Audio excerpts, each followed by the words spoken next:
Good afternoon, everyone, and welcome to Lunch with Linda. I am Linda Daniels, and you are now inside Northampton Wolves. Welcome to all of you. I am here with Kate on this probably the last comfortable day of the week. Looking forward, I am anyway, looking forward to a little bit of a heat wave. I'm going to talk about that more in a second. But first of all, I want to say thank you to everyone who showed up this week. We had an incredibly busy week, all week, including massive busyness on Saturday. I don't know what was going on, but it felt like there was something going on every single corner of town. There was a big book sale out back. There was a Django festival, which is kind of like jazz music going on in town. We saw a lot of people who were here for that. So we were just running all day long. Thanks for saying hi. Glad to know that you guys are here. A quick update too. Many of you purchased skeins of the Dream in Color Lamb and Goat to make the Sophie scarf. And I'm going to talk about that too in a second, because we are down to one last little pile.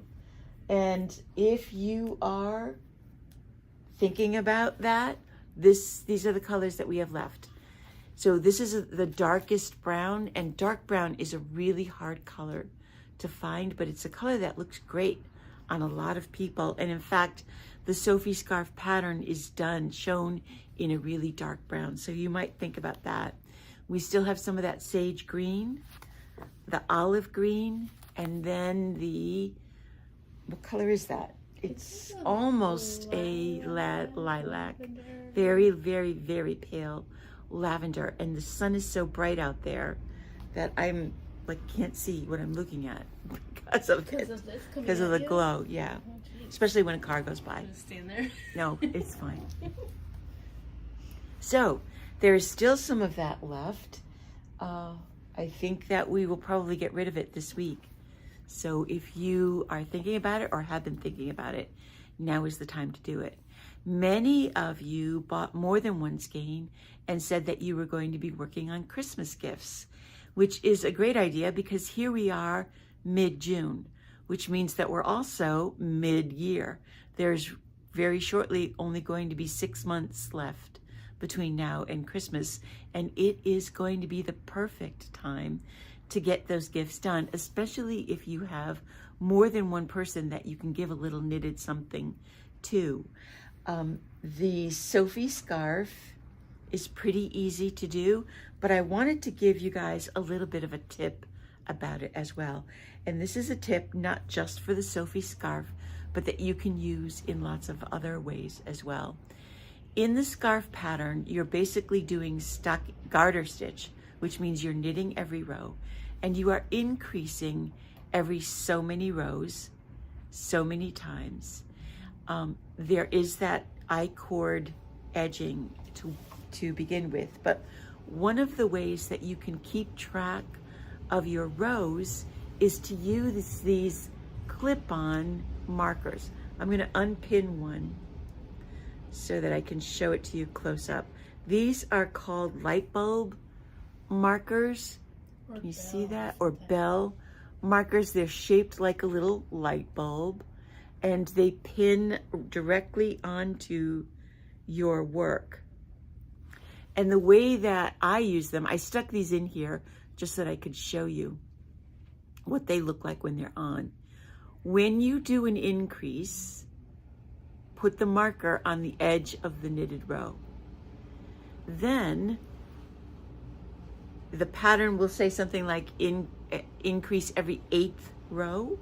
You will be able to know exactly where your last increase occurred, and you will be able to count up if you put your knitting down or if you lose track. Yeah. Now, in garter stitch, it gets even easier because every one of these ridges is 2 rows.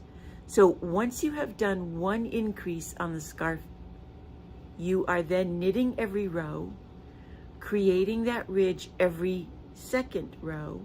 So automatically you know that it takes 4 ridges to make the 8 rows. So you'll be able to count how many ridges do you have from your last marker. And as soon as you have 4 complete ridges, then the next row is your increase row. You can do the same thing on the other side down here when you are decreasing. Do the decrease row, count 4 complete ridges, and then you're on the decrease row again. And you want those markers to be facing you so that you're always doing it on the right side row.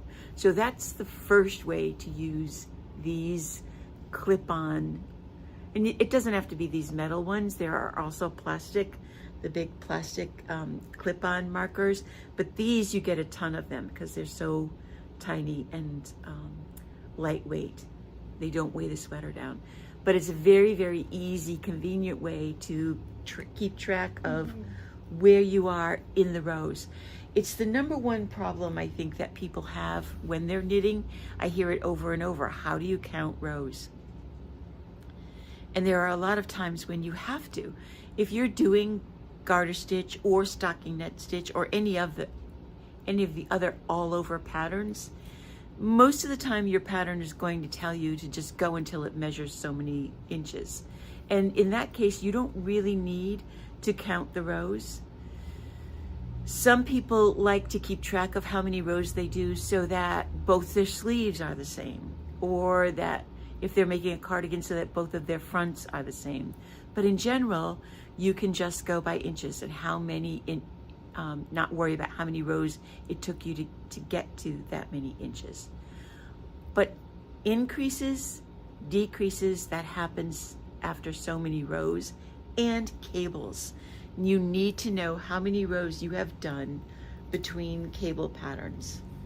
This particular pattern, isn't that gorgeous? This is upside down because this is a top down. This is the Mystic Vest that I'm doing as a class right now. This is the shoulder seam, and so the cables are knit upside down in your knitting. But there are 2 very different cables going on. There's this little rope cable, and that's just a basic cable, and that's happening often. You can tell by how tight the cable is, meaning that there are very few rows between twists. Without looking at the pattern, I can tell you that there's 1, 2, 3, 4. The twist is happening on every 4th row. That's relatively easy to keep track of. This one in the middle, however, is not, because there's all kinds of different movement going on. In this area, it's a basic twist, but it's 6 rows. In this area, you're moving 2 stitches out so many rows, and then 2 stitches back in so many rows. So there's a lot going on here. And in order to help keep track of this one, I have markers set up between the stitch patterns.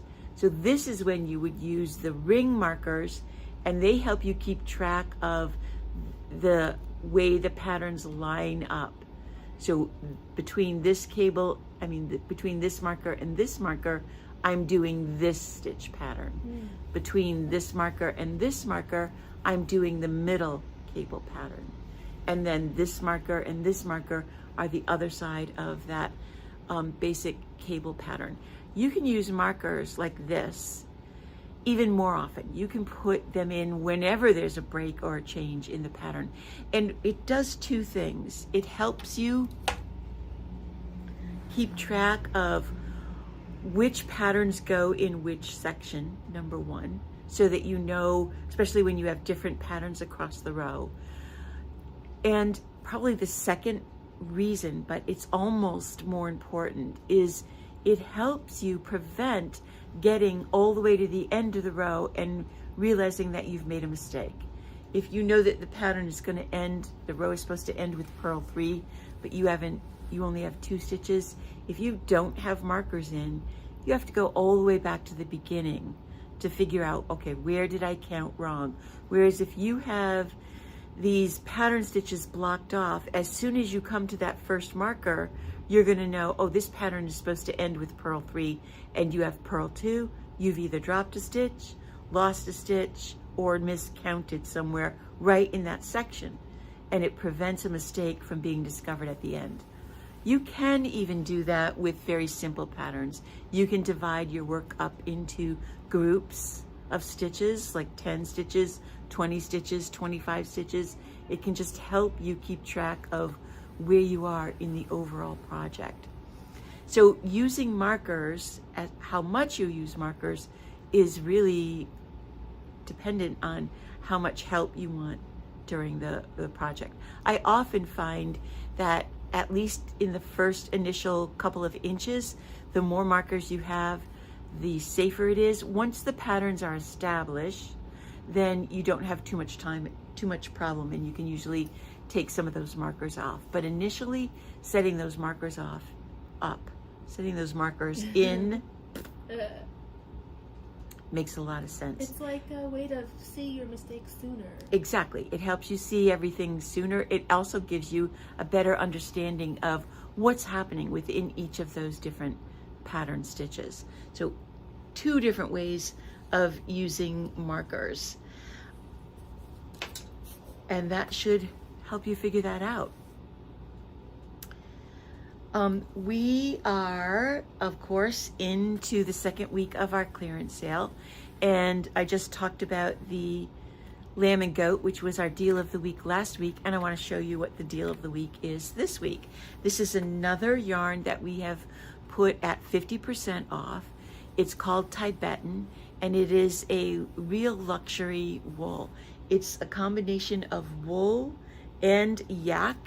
There's 70% wool and 30% yak. And we're seeing over the last few years more and more yarns that have combined those 2 fibers. More yak is out there than you know. And the yak adds that real soft, it's in the alpaca cashmere family. It's a very, very, very soft hair. The other thing is it tends to not take the dye the same. So a lot of the yarns that have yak in them will have a very dark undertone to them. Some more than others, because some yaks are really very, very, it's a dark animal to begin with. But the amount of softness that it adds is incredible. It also adds cost to the overall price. This particular Tibetan is from a company called Pasquale. They're an Italian company, and they're a very high-end company. So this is a real luxury yarn. It feels terrific. It was $24 a skein, and at $25 a skein, and at half price it's $12.50. And I used it this week to tempt you with a pair of fingerless mitts. I did these in about 5 hours with 1 skein of yarn and had a little bit left over. This pattern is the Irish hiking mitt pattern. You may have heard of the Irish hiking scarf. It's a cabled scarf pattern that's also free on Ravelry, and this is the pair of mitts that go along with it. These are knit on double pointed needles, and if you are a magic loop connoisseur, you can do it on magic loop as well. It is a very easy cable pattern. There is just a pearl knit pearl between each of the 6-stitch cable patterns, and it is the same throughout the whole thing. So it's very easy to get into the rhythm of it. This feels like wearing, if you could coat your hands with butter, that's what it feels like. They are incredibly soft. They're going to be very, very warm. And like I said, it didn't take long to do. It's done on written for size 6 needle.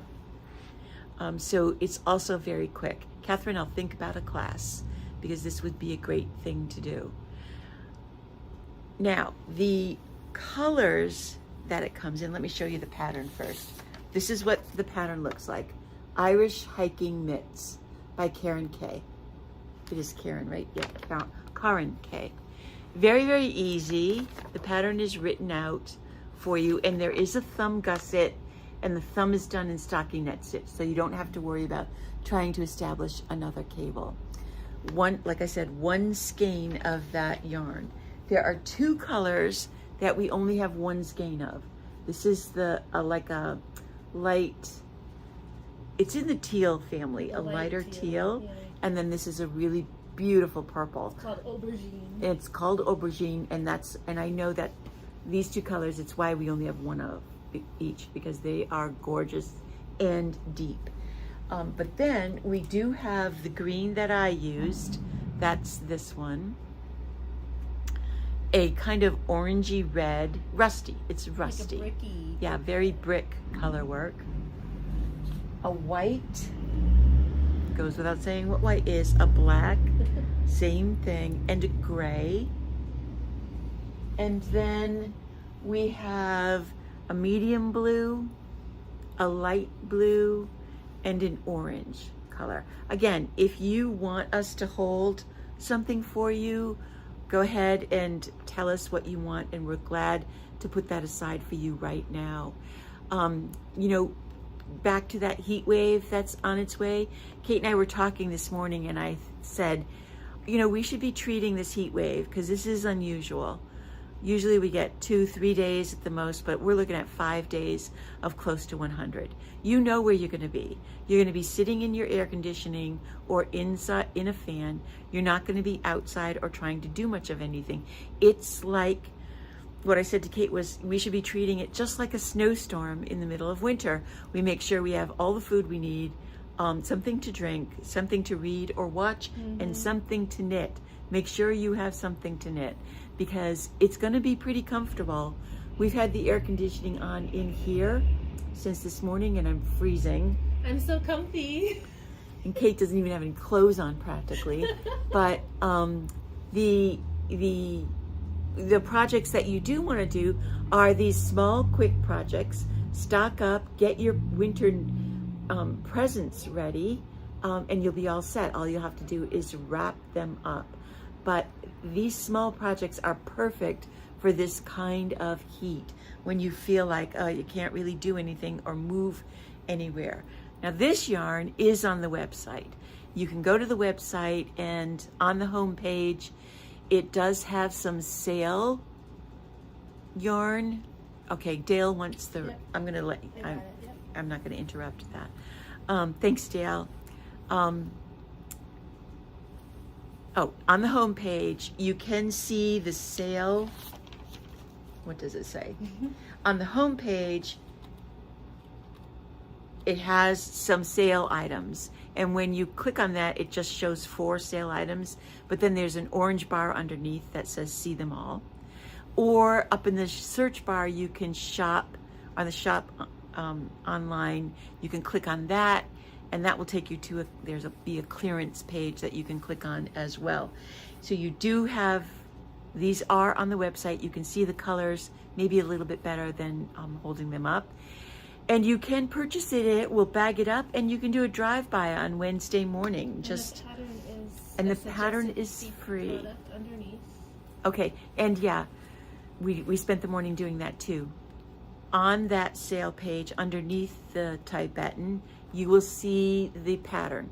Can it print from there? Yes, you download it for free and print it. Okay, we think you can download it. No, you can. You can? Okay. You put it in your cart, and it's $0. Oh, you have to, okay. You have to put it in your cart. Yeah. It's $0, and then you can download and Yeah. print it. You can't download right from just clicking on the actual pattern. But you can have a bag all ready for you of different colors that you can just drive by and pick up. Stay in your as AC well. car. Stay in your car. Don't get out. Don't get heated up. So anyway, that's our deal of the week. I hope you are able to take advantage of it, and you won't be sorry. It is absolutely gorgeous. So with all of that busyness of customers, we had one of our regulars in last week, and she makes me laugh every single time she's here. She was telling me, she came in to solve a problem, and she's doing the ranunculus, and she's just about through the yoke, but she's having a little bit of trouble every once in a while.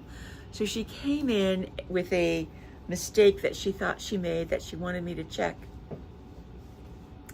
And she said, I was surprised that I made the mistake. She said, I went for that exam where, you know, you have to prep the day before, and then you go and you get some wonderful drugs, and then they tell you not to drive. And she said, I argued with them. I didn't have anybody to take me there. And they said, well, you know, she said, why are you telling me I can't drive when the test is over and you've told me that the drugs are out of my system? And they said, well, it's mainly a prevention. You know, you really, if you don't have anybody, you're not that far away, I guess you can drive home. I'm sure they were reluctant to let her do that.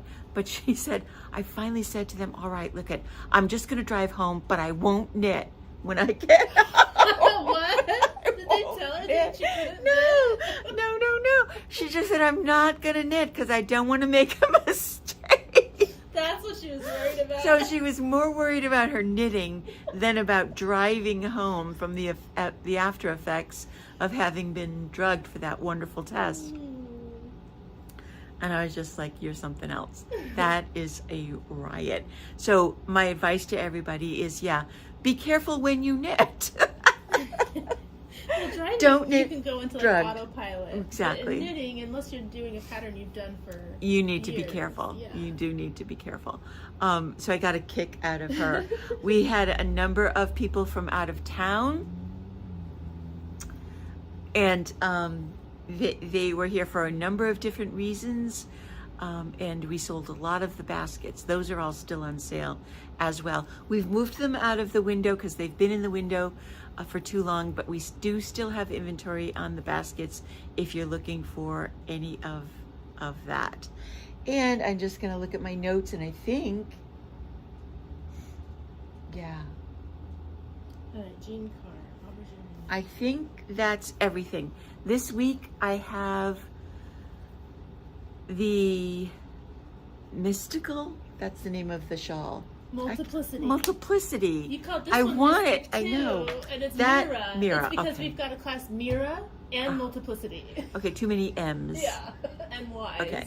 So Multiplicity Yeah. is a short row shawl that is a rectangle. That class is starting on Wednesday. There is still time, and there's still a couple of seats. We could fit a couple of more people in that class. Mira, the cable vest, that meets Friday. And then that's it, right? Oh, no. Okay, that's it. Crochet class. That's it.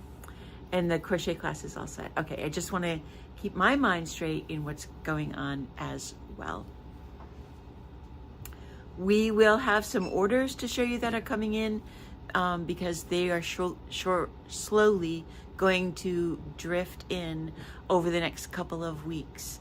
So you'll be able to see what's coming and what the new things are for fall. And I think that's really it for today. I hope you guys have a great week. Try to stay cool. Try to stay knitting because that will make you feel better, if nothing else, and stay hydrated. But most importantly, visit us this week if you can. Shop the website, and as always, go knit something. Bye.